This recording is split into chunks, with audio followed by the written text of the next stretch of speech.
nomenclature des éthers oxydes. Dans cette partie de nomenclature, on va faire la fonction éther. La fonction éther, c'est quoi? C'est juste un atome d'oxygène qui est compris entre deux chaînes alkyles, deux chaînes de carbone. On va dire R et R'. Donc voilà, ça peut être, le R peut être égal à R'. Quand j'utilise le R, c'est-à-dire que j'utilise une chaîne de carbone. Ensuite, le carbone, ou plutôt l'oxygène qui est attaché, c'est-à-dire on va voir entre les deux R, quelle est la plus courte. Supposons que la chaîne R' est plus courte que la chaîne R. Par exemple, R' porte 3 atomes de carbone. Et le R, il porte 5 atomes de carbone. Donc le R', il est plus court. Si le R' est plus court, c'est une chaîne plus courte que le R, donc dans ce cas, le substituant, c'est celui-ci. Ça devient...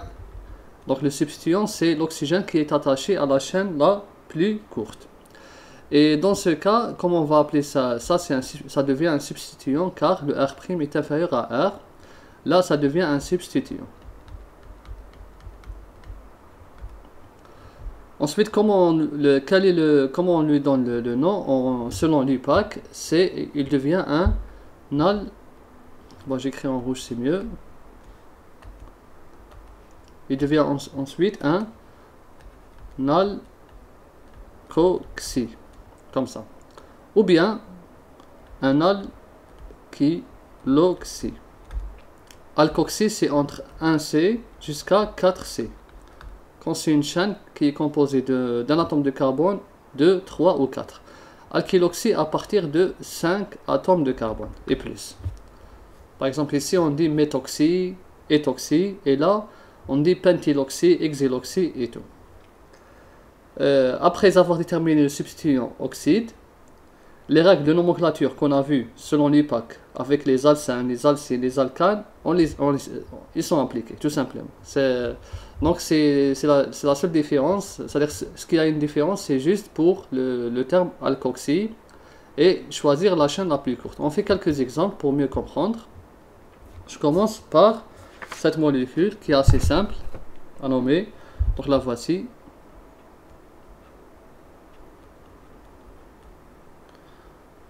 Donc là, on commence par déterminer la chaîne la plus courte et la chaîne la plus longue.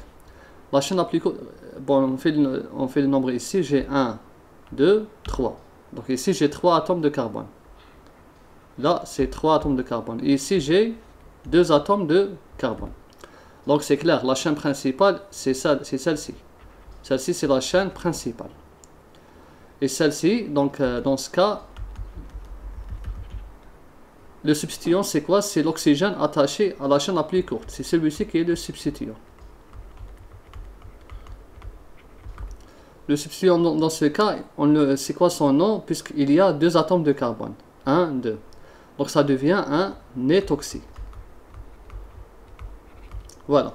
Ensuite, on va appliquer ce qu'on a vu avec les autres familles de molécules organiques, c'est-à-dire selon l'UPAC. On va numéroter, obligé. Et là, quand je vais numéroter, c'est normal, le substituant doit porter l'indice le plus faible. Donc, comme je peux commencer par là, Et là, évidemment, vous allez répondre que c'est en noir. C'est juste, c'est en noir, c'est 1.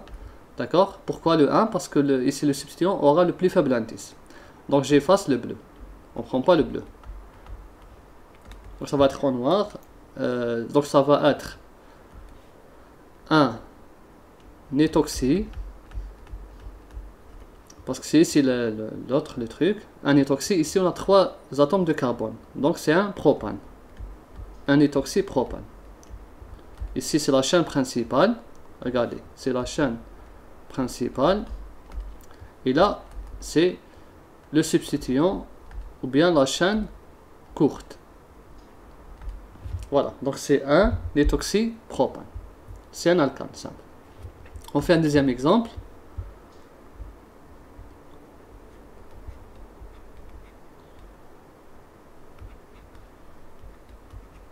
Là, j'ai un brome. Ici, d'oxygène.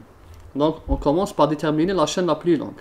Là c'est facile à déterminer, regardez j'ai 1, 2, 3, 4, 5, 6, 7. Donc ici les substituants c'est quoi? C'est le brome et le méthoxy. Puisque ici j'ai un atome de carbone, ça devient méthoxy. Méthoxy. Et là j'ai un bromo. C'est les deux substituants. J'ai deux substituants. La chaîne principale la voici. Maintenant je vais numéroter. 1, 2, 3, 4, 5, 6, 7.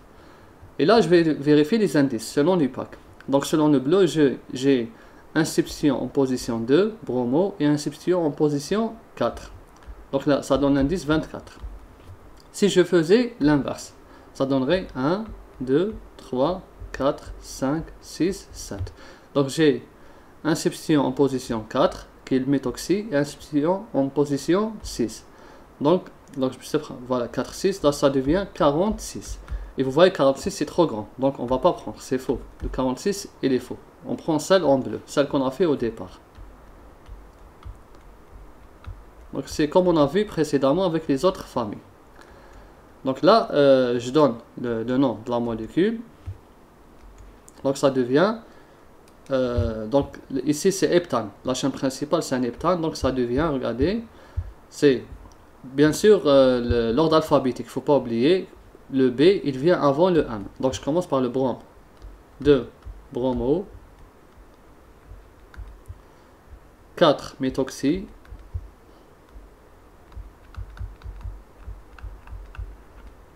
Heptane. Voici la nomenclature selon UPAC. 2 bromo, 4 méthoxy, heptane.